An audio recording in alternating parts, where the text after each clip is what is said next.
오늘의 사연 시작하겠습니다. 안녕하세요. 저는 잠실에 사는 40대 초반의 남자 의사입니다. 여러분들은 혹시 믿는 도끼에 발등을 찍힌 적이 있으신가요? 저는 아내와 친구에게 충격적인 배신을 당해서 이혼은 물론 아이까지 잃어버린 사람입니다. 저는 오늘 이 기막힌 사연을 이야기해 보려고 합니다. 어릴 적 저는 방황을 꽤 많이 했어요. 그때는 왜 그렇게 세상 모든 게 싫던지요. 하지만 군대를 전역하고 나니 정신이 번쩍 들더군요. 그렇게 저는 미친 듯이 공부를 했고 실제로 의대에 입학했습니다. 엉덩이에 땀띠가 날 정도로 공부해서 얻어낸 결과였죠. 그때 제 나이가 20대 중반이었어요. 늦은 나이만큼 의대에 입학해서도 정말 공부에만 미쳐서 살았고요.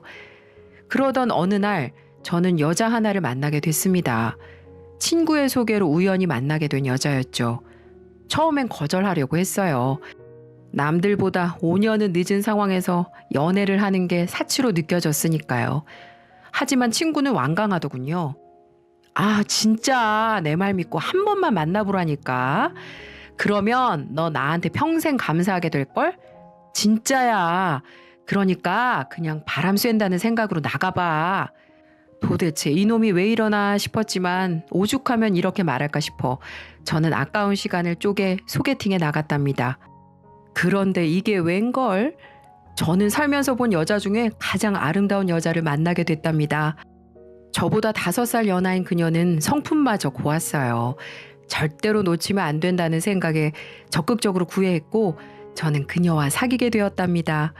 그녀와의 연애는 정말 행복했어요. 특별한 것 없이 벤치에 앉아서 도란도란 얘기만 나눠도 세상 부러울 게 없었으니까요. 하지만 문제가 아예 없는 건 아니었어요. 문제의 원인은 바로 제 지갑 사정이었고요.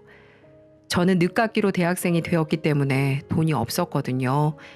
그래서 남들보다 더 공부해야 했고 과외는 꿈도 못 꿨죠.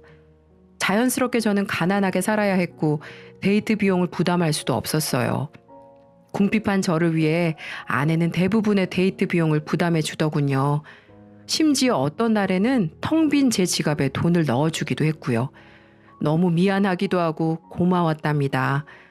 항상 미안하다는 말을 달고 사는 제게 아내는 자기가 좋아서 그러는 거라며 부담 갖지 말라고 하더군요.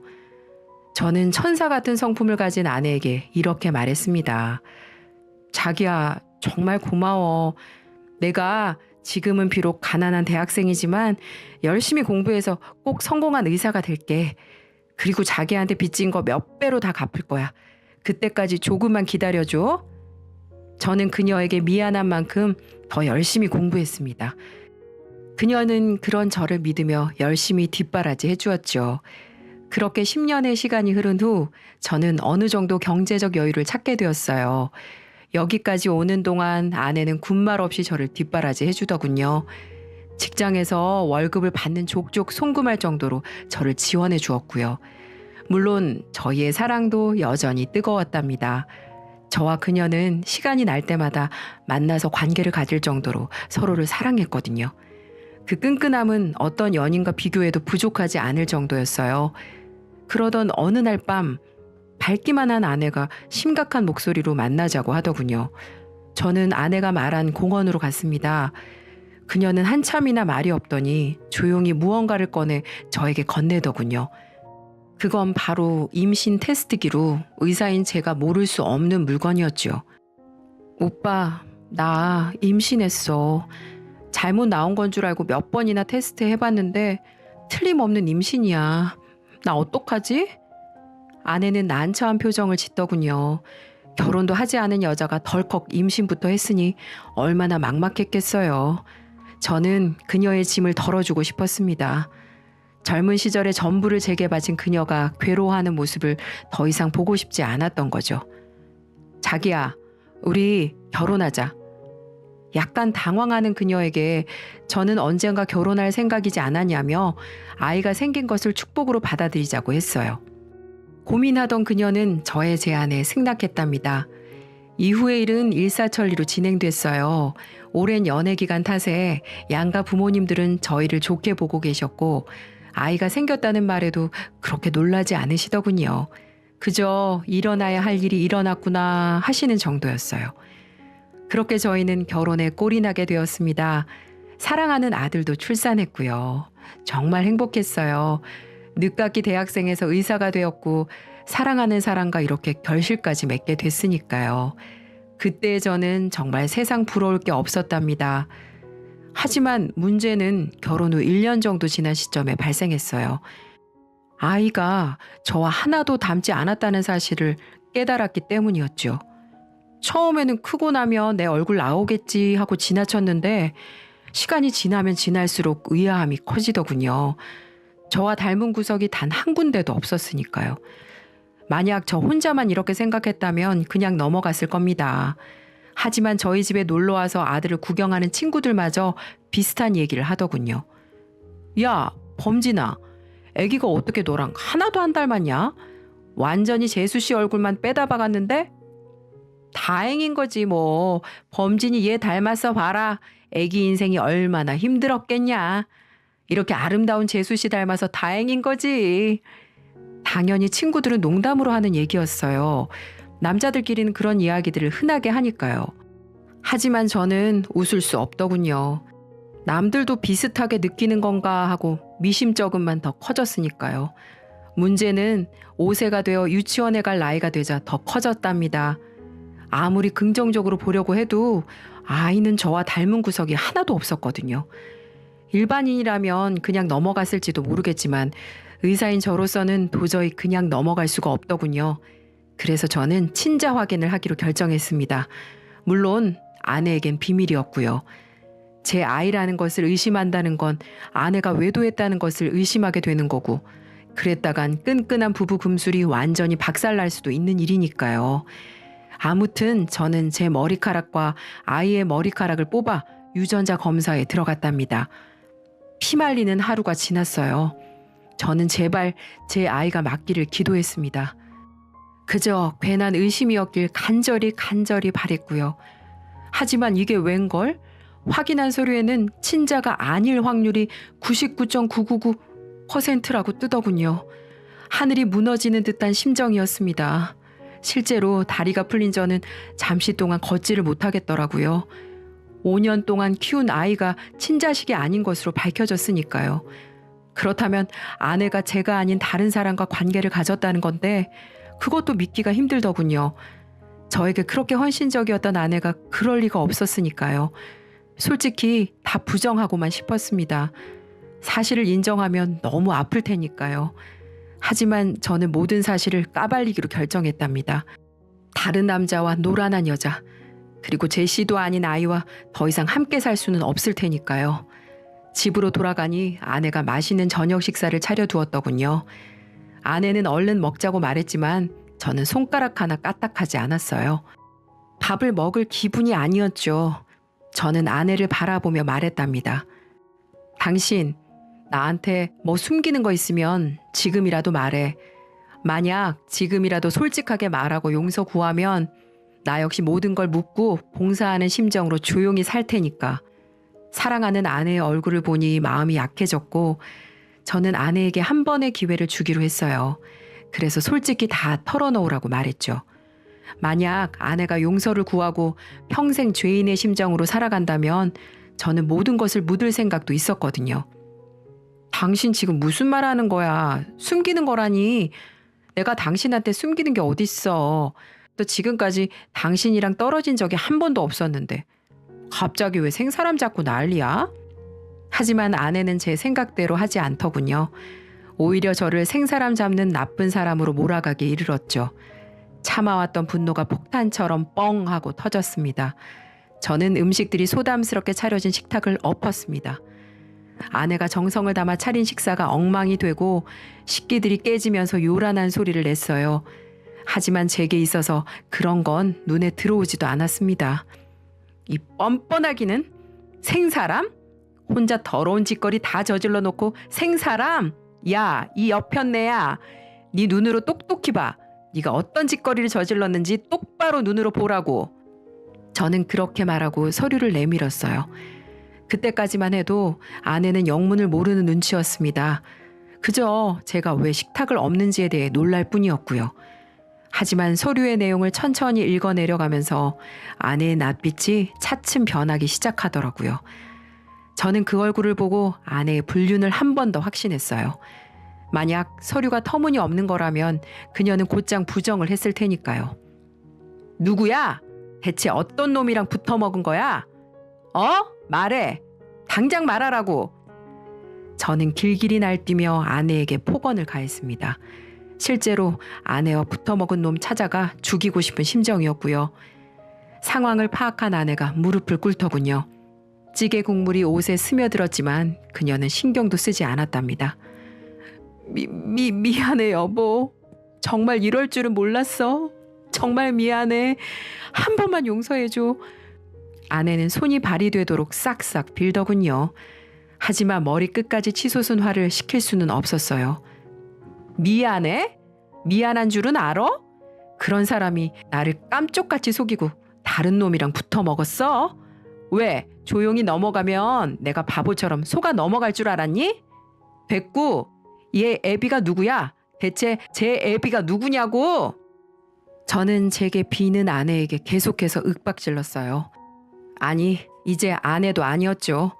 풋풋하던 20대 시절부터 사귄 아내는 상간녀에 불과했고 소중한 아들은 제 핏줄이 아닌 것으로 밝혀졌으니까요. 여보 그게... 얼굴이 사색이 된 아내는 사실을 털어놓더군요.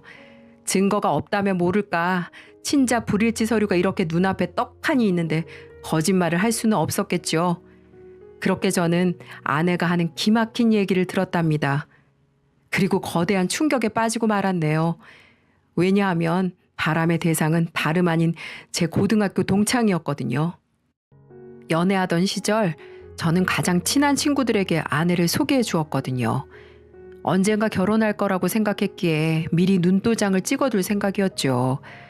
그 자리를 시작으로 저희 커플과 친구들은 자주 보면서 친하게 지냈답니다. 밥과 술을 먹는 건 물론이고 함께 여행을 다니며 오랫동안 추억을 쌓았죠. 문제는 그중에 승우라는 놈이 바람의 대상이라는 점이었어요. 승우는 배드민턴 선수 출신으로 얼굴도 잘생기고 몸도 아주 좋은 녀석이었거든요. 그러다 보니 여자한테 인기도 많았고 제 아내도 거기에 넘어간 거죠. 물론 아내가 처음부터 그 놈을 좋아한 건 절대 아니라고 하더군요. 처음엔 그저 제 친구로만 받아들였대요. 하지만 저와의 연애가 지속되니까 슬슬 권태를 느꼈고 얼굴도 잘생기고 몸도 좋은 승우에게 호감을 느꼈다고 합니다. 그리고 결혼하기 몇 개월 전부터 사귀기 시작했다더군요. 당연히 관계도 가지게 되었고요. 미안해 여보. 하지만 난 정말 승우 씨 아이라고는 상상도 못했어. 당신이랑 매일 같이 붙어 있었는데 어떻게 다른 사람의 아이라고 생각할 수 있겠어. 아내는 그놈의 아이인 줄은 정말 꿈에도 몰랐다고 하더군요. 저와 대부분의 시간을 붙어 있었고 승우 녀석과 만난 시간은 현저히 적다는 게 그 이유였어요. 저와 자주 붙어 있으니 당연히 관계 갖는 시간이 많았고 그런 상황에서 제 아이가 아니라 승우의 아이라고 생각하긴 어려웠다더군요. 미안해 여보. 내가 정말 죽을 죄를 지었어. 하지만 당신을 속일 생각은 없었어. 내가 만약 그 사람의 아이인 줄 알았다면 임신 사실도 알리지 않고 어떻게든 해결했겠지. 미안해. 아내는 계속해서 제게 빌었답니다. 바람을 피운 건 맞지만 저를 속일 의도는 없었다며 항변하더군요. 하지만 저는 그 말이 더 어이없게 느껴졌고요. 나 참 속일 생각이 없었다고? 그놈 아이인 줄 알았다면 임신 사실을 알리지 않았을 거라고? 그걸 지금 말이라고 해? 지금 그걸 남편이라는 사람한테 하는 변명이니? 이 쓰레... 저는 소리를 지르며 아내의 뺨을 세차게 후려쳤어요. 갸냘픈 몸이 쓰러졌지만 동정심은 들지 않더군요. 천인 공노할 죄를 저지른 사람이니까요. 저는 그대로 집을 나섰습니다. 제 아내를 건드린 승우 녀석을 잡아 어떻게든 할 생각이었죠. 승우의 집에 찾아가 문을 두드렸어요. 하지만 승우는 나오지 않고 재수 씨만 나오더군요.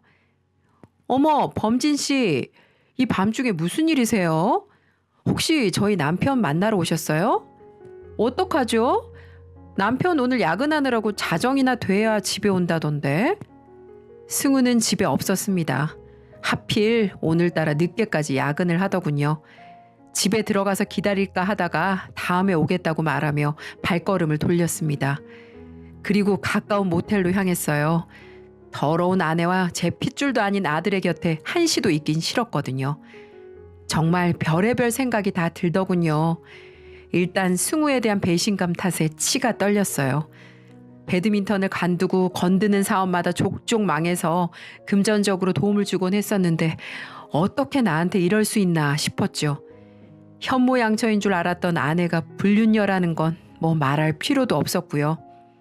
아내와 친구에게 동시에 배신을 당하고 나니 세상 믿을 놈 하나 없다는 말이 참 와닿더군요. 다음 날 저는 다시 승우의 집으로 찾아갔어요. 이번에는 승우 녀석이 집에 있더라고요. 저는 승우와 재수 씨를 함께 앉혀놓고 얘기를 시작했답니다. 빙빙 돌릴 거 없이 말할게. 나 내 아들 친자 확인했고 불일치 떴어. 와이프한테 너랑 만났다는 것도 다 들었고 이거 정말 사실이냐? 다짜고짜 던지는 말에 승우와 재수 씨는 놀란 표정을 지었어요. 하지만 아내와 마찬가지로 승우는 부정을 하지 않더군요. 그저 식은땀만 뻘뻘 흘릴 뿐이었죠. 확신을 한 저는 울분을 터뜨렸습니다. 난 널 가족만큼이나 소중하게 생각했어. 그래서 네가 어렵다고 말했을 때도 군말 없이 도와줬던 거고, 그런데 네가 내 와이프를 건드리는 것도 모자라 씨를 뿌려? 이 천하의 쓰레기 같은 놈아. 네가 어떻게 사람의 탈을 쓰고 이딴 짓을 저지를 수가 있어? 저는 길길이 날뛰며 승우를 몰아붙였죠. 제 아내를 건드린 게 사실은 사실인지 승우는 아무런 반박도 하지 못하더군요. 입을 연 건 오히려 재수 씨였어요. 당신 그게 정말이야? 정말 범진 씨 아내분이랑 그런 사이였어? 언제? 대체 언제부터 그런 건데? 재수 씨가 승우를 추궁하기 시작했어요. 왜냐하면 승우는 저보다 먼저 결혼했고 제 아내의 몸에 아기가 생긴 시점은 바로 승우가 유부남이던 시절이기 때문이었죠. 승우는 일단 재수 씨를 진정시켰습니다. 승우는 용서를 비는 게 아니라 발뺌을 하더군요. 재수 씨 건드린 건 정말 미안하다. 내가 정말 잘못했어. 하지만 그 애가 내 애라는 보장도 없는 거 아니냐? 하도 어이가 없어서 무슨 소리냐고 따지니 승우는 침착하게 말을 잇더군요. 그렇잖아. 재수 씨가 널 속인 것처럼 나를 속였을 수도 있는 거잖아. 재수 씨가 한 사람이랑만 바람 피웠다고 어떻게 장담할 수 있겠어? 승우는 자신이 제 아내를 건드린 건 인정했습니다. 하지만 제 아들이 자신의 씨앗이라는 건 인정하지 못하겠다고 하더군요. 분통이 터졌지만 틀린 말도 아닌 거예요. 아내는 저를 속였고 한 번 속인 사람이 두 번 속이지 말라는 법은 없으니까요. 그래서 저는 이를 더 확실하게 처리하기로 했습니다. 좋아. 그럼 친자 확인하자고. 승우 너랑 내 아들이랑 유전자 검사해서 네 핏줄인지 아닌지 확실하게 따져보자고. 저는 자꾸만 발뺌하는 승우에게 유전자 검사를 제안했답니다. 승우는 알겠다고 대답했고요. 다음 날 저희는 곧장 유전자 검사를 진행했어요. 대기하는 내내 승우는 안절부절 못하더군요. 자기도 긴가민가 하는 거였겠죠. 그렇게 시간이 흘러 친자 확인 검사 결과가 나왔고요. 결과는 친자가 맞을 확률이 99.9%였어요. 제 아들은 역시 승우의 핏줄이었던 거죠. 승우는 머리카락을 쥐어짜며 현실을 부정하려고 했습니다. 하지만 아무리 회피하려고 해도 사실은 바뀌지 않았죠. 모든 사실이 명백하게 드러난 순간 저희 집과 승우 집에는 난리가 났어요. 저는 제 부모님은 물론 처가댁에도 모든 사실을 알렸습니다. 당연히 양가는 완전히 발칵 뒤집어졌죠. 현모양처였던 제 아내가 희대의 불륜녀로 밝혀졌으니까요. 저희 부모님은 아내를 엄청나게 질책하셨고 장모님과 장인어른은 제게 사죄를 하며 딸을 잘못 키웠다고 한 번만 용서해달라고 부탁하시더라고요. 하지만 제 마음은 전혀 흔들리지 않았답니다. 그런 날들을 보내던 와중에 승우에게 전화가 걸려오더군요. 범진아, 와이프가 애들이랑 친정으로 떠났어. 이혼하재. 합의하지 않으면 소송이라도 걸겠다네. 어떻게 설득 좀 해주라. 제발 부탁이야. 나 지금 돈도 없는데 와이프랑 애들까지 없으면 정말 죽어. 뭐 설득? 웃기시네. 네가 뭐가 예쁘다고 내가 설득을 해? 남의 여자 건드려 놓고 너는 행복하게 잘 살 줄 알았냐? 웃기지 마. 남의 눈에 눈물 냈으면 네 눈엔 피눈물 날 각오 정도는 했어야지. 됐으니까 연락하지 마. 이 쓰레기 같은 자식아. 저는 부탁하는 승우의 말을 무시한 채 전화를 끊었답니다. 녀석은 더 이상 제 친구가 아니기 때문에 부탁을 들어줄 이유도 전혀 없었고요.